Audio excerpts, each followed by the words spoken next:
안녕하세요. 중국어로 가는 한문의 저자 김동렬입니다. 이번 강의는 338강이고요. 앞의 강의에 이어서 분율자의 기본을 두고 파생된 글자를 배워보도록 하겠습니다. 분율자는 앞의 강의에서도 자세히 설명을 드렸기 때문에 생략을 하고 넘어가도록 하겠습니다. 첫 번째 글자는 세우다 건, 그리고 두 번째 글자는 굳세다 건입니다. 자, 세우다 건자를 보면 길게 끌다 인자와 분율자의 합자입니다. 자, 길게 끌다 인자는 우리가 56강에서 56강 조정정을 배우면서 처음 봤는데요. 56강으로 가보면, 자, 여기에 보면 가마를 타고 있는 사람이 보입니다. 가마를 타고 이 사람이 가는 곳은 조정입니다.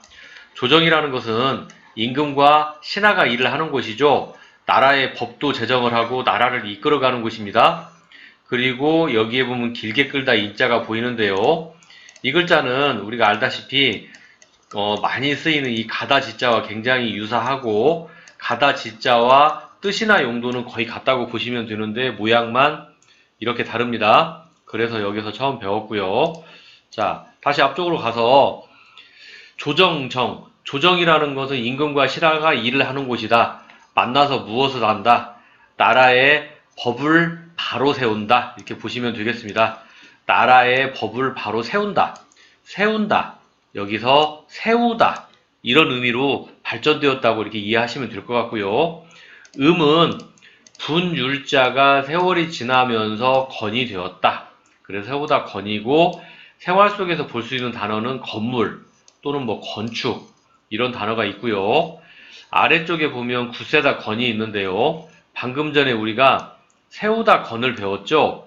음에 대한 설명은 끝났고요. 뜻을 나타내는 부분은 왼쪽에 사람 인자가 있는데 이 사람 인자는 어떤 사람이다? 굳세고 건강한 사람이다. 그래서 우리가 생활 속에서 볼 수 있는 단어는 건강 할 때 이 건자입니다. 건은 굳세다, 몸이 굳세다, 건강하다 이런 뜻입니다. 그래서 우리가 세우다 건, 굳세다 건을 배웠습니다. 자, 다음 글자는 품팔다 용, 그리고 이기다 민첩 첩입니다. 자, 일단 품을 판다는 단어의 뜻을 알아야 되는데요. 자, 품을 판다. 남에게 노동을 제공하고 그에 대한 대가를 받는다. 쉽게 표현하면 어딘가에 가서 일하고 월급을 받는다 그런 뜻입니다. 일을 한다는 건 노동을 제공한다는 거죠. 자, 여기에 보면 다른 사람의 집에 가서 일을 하고, 자, 다른 사람의 집에 가서 일을 하고, 다른 사람이니까 사람인, 그리고 그 사람의 뭐다? 집이다. 집 엄자 보이죠? 그리고 일을 한 만큼 장부에 기록을 한다. 기록을 한다는 것은 펜이 필요한 거죠. 그래서 여기에 보면 이렇게 분율자가 보이고요. 아래쪽에 선 두 개는 생략되어 있고요. 그리고 기록을 남기고 월급을 받는다. 아래쪽에 보면 사용하다 용자가 보입니다. 이 글자의 음은 용자인데요. 사용하다 용자는 예전에 우리가 75강에서 배운 적이 있습니다.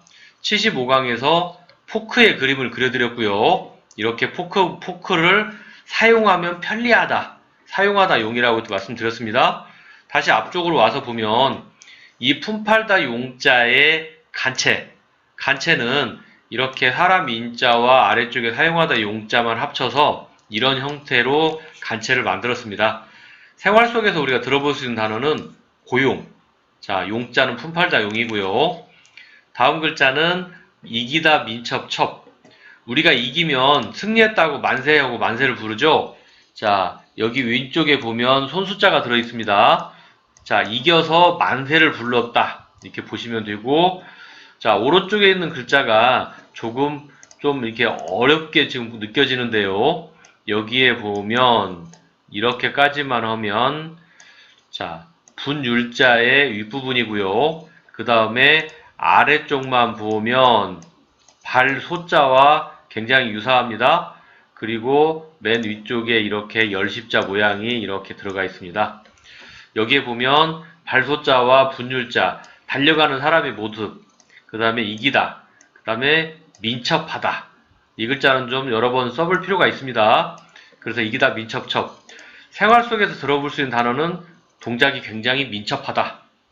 자, 그래서 우리가 품팔다 용, 이기다 민첩첩을 배웠습니다. 자, 다음 글자는 공손, 엄숙, 숙입니다.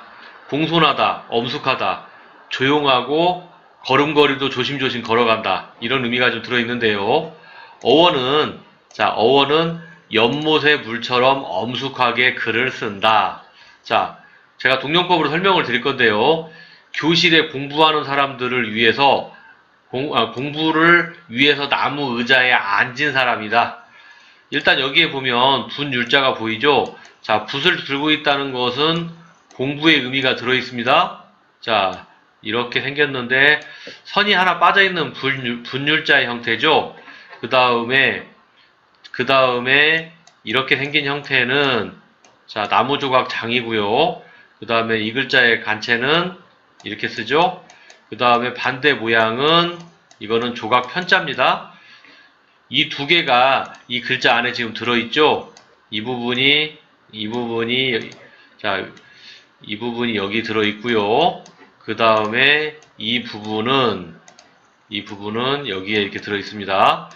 나무조각장, 나무조각편. 예전에 우리가 앞에서 6강에서 나무조각장 배운 적이 있고요. 또 6강에서 조각편자를 배운 적이 있죠. 그러니까 이 글자를 해석하기 위해서 나무 의자에 앉아서 공부하는 사람들, 이렇게 이해하면 좋겠습니다. 그 사람들을 위해서 방해가 되지 않도록 공손하고 엄숙한 행동이 필요하죠. 그리고 이 글자에 간체자가 있는데요. 간체자는 분율자의 모양은 그대로 잡아주고요.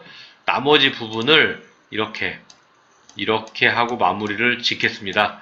생활 속에 들어볼 수 있는 단어는 엄숙, 정숙 이런 단어가 있습니다. 이 글자는 좀 복잡하기 때문에 여러 번 쓰면서 외울 필요가 있겠습니다. 그래서 여기서 우리가 공손, 엄숙, 숙을 배웠습니다. 그래서 우리가 338강에서 분율자의 기본을 두고 파생된 글자를 배웠습니다. 이번 강의는 여기서 마치도록 하겠습니다. 다음 강의에 뵙도록 하겠습니다. 감사합니다.